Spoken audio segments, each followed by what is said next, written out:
अहानबद यामना मरुइबा पाव अमा अपडेट थमजगे कुकीसिंग की एम्बुस्ता एमएल लालोय असोकपा अमा रास मेडिसिटी द ट्रीटमेंट चथरी अदुगा एमएल लालोय अमना पुंग निपान सर्च ऑपरेशन चथरबा मतुंग द टेक द कायदना रेस्क्यू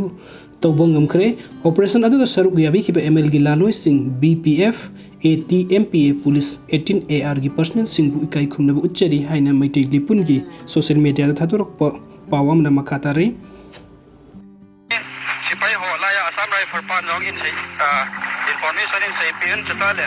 खुलंगा पांगल होन जोग इन्फॉर्मेशन इन पियो है तो है नो या तेरे को गा है ऑनलाइन तो है अदुगा इन हुजिक थादुक सक्रिब ऑडियो रिकॉर्ड अदु एआर अमदी निगोन मसाना तेरा खुंग 80 लई हाइना पाव पिरकपगी ऑडियो रिकॉर्ड नि अदुगा मथंगी अपडेट असना मैतैना मैथिबगी मरम थोरकले एमएलए निफु पुलगा वरेब अम फावबा अमुक्ता लोमिनद्रिबा लैंगाक तथाजब थमलुरनु लेबाक कंसी हाइरबदी इसा इसाना होटनरसी Rameshwar मसंग ओइबु वाफमसिंग ngasi फावबा Meitei MLA निफु Pulga वरेब लोमिनबा लेट्री meetup त मखोंग कोलगा लेबाक ngakpiyu हाइबा मतम नत्रे लैंगाक तथाजब थंबगी महूत इसा इसाना लेबाक तंगाकनबा होटनरसी तंपाक फुंदारिबा अतै फुरुप सिंगना येंगदुना लैथोकपा मतम नत्रे जेएससी सिंगे मेंबर सिंगसु लैंगाकना थेमबदा सपिरनु इंडिया की मथक्ता लान हौरिबा कुकी टेररिस्ट सिंग तकथोकपा मतम ओइरे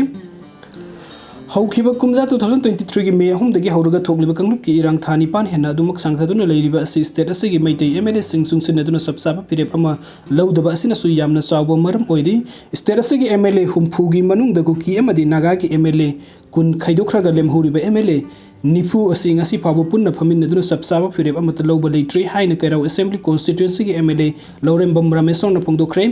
कैराव असेंबली कॉन्स्टिट्यूशन की मनुंग सनबथियाम कोंजिंदगी तखेलंबम मनोरंजन कोबो खुनगाकपा अमा लैखिदबना मरी लेनिना सेमकिबा जेएससी ना सिंदुना पांगथोकिबा मिफम अमदा वांगांगदुना एमएलए रामेश्वर बीजेपी ना मखाताना हौजिक ओइरबा फिल्म असदि लैंगाकना इखोइबु कनबिरखिगनी हाइदुना थाजबा थंबगी मतम नत्रे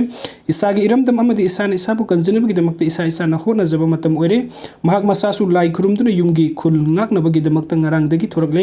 makhatana su khul ngakpagi thabuk asida mapung phana saruk yaragani magna makhatana hai thanipan hena sathrakle irang asida center amadi state lenga ki agency singna mi kamarum phaba punba amadi action lokhatpa yaukre masida nongmai kaptuna amadi yummai thaduna mitei singbu hatlagliba mi sing asigi matakta action lokhatpagi muhutta masa kanjanbagi damakta nongmai lawduna hona jariba khunja singda oina action lokhatuna leire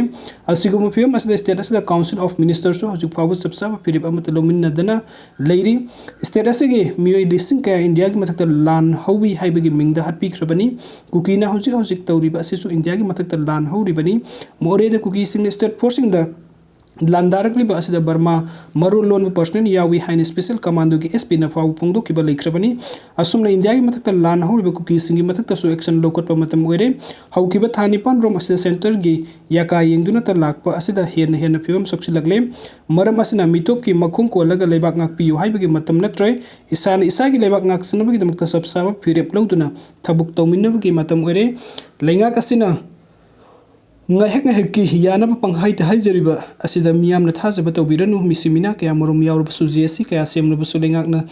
themnanaba adumak hotnarakani leikidaba adugi lupa lakh tara amadi lenga ki thabuk pigani haina थेमलकपा मतम याबिगनु हाइरिबे x gratia की सेंफम अदुदि लेंगाक नुपीद्रबसु महाक मसागी मैकैदगी पीजगे जेसी न तालिबा पांदम अदु फंगद्रि फाबो सबसाना लेप्तुनु खुंफम अमत होंगदुना संगसिन मिनसी लोइनना हौजिक ओइरिबा फिवम मसिदा तंपाक्तो मैतै सिंगे पुन्ना खुंदामिनरबा अतै तोप फुरुप सिंगना लान असिबु कुमै येंगबदुना तुमिन्ना लैथोकपा मतम नत्रे इरेबक इरमदम असिबु कन्ननबगी दमक्ता येलहौ मिसिंगना अमत ओइना होटनमिनबा मतम ओइरे हाइरि